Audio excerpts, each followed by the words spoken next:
Now, who has heard of the geocentric clock? Well, if you haven't, you're about to.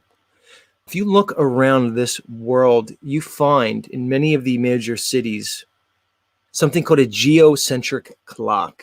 We're going to be highlighting, firstly, here the Prague clock.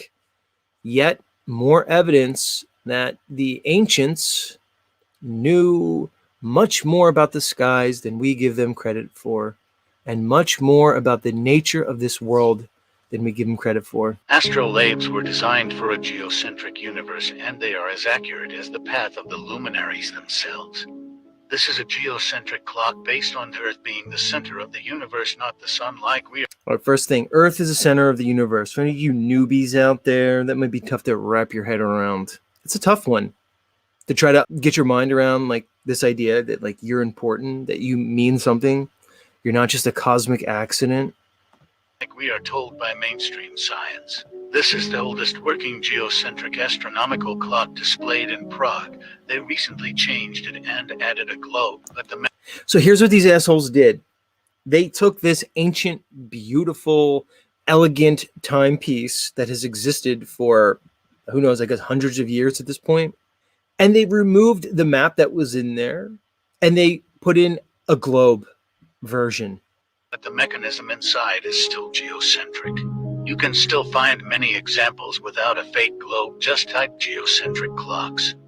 It's not a coincidence that the path. So what they're showing right there is a standard AE map, the Gleason's map, and they're juxtaposing it and overlapping that. What you see, those patterns, they're the patterns of the planets, the so-called wandering stars.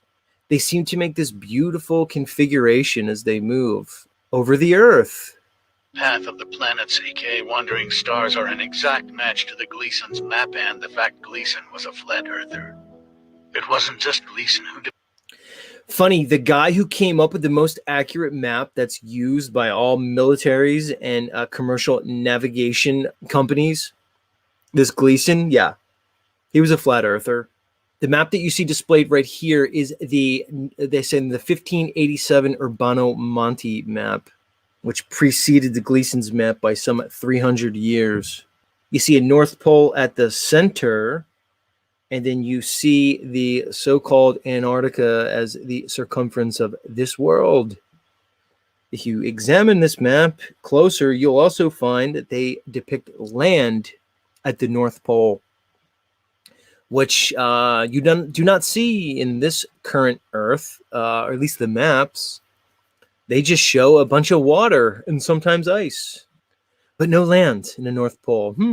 Interesting. Let's continue. Who depicted a working flat Earth with great detail. Here's their Urbano Monti map made in 1587 showing the path of the sun and the tropics. This map was used for war strategy because it's more accurate than the map they were using at the time. Used for war strategy. Let's put it like this.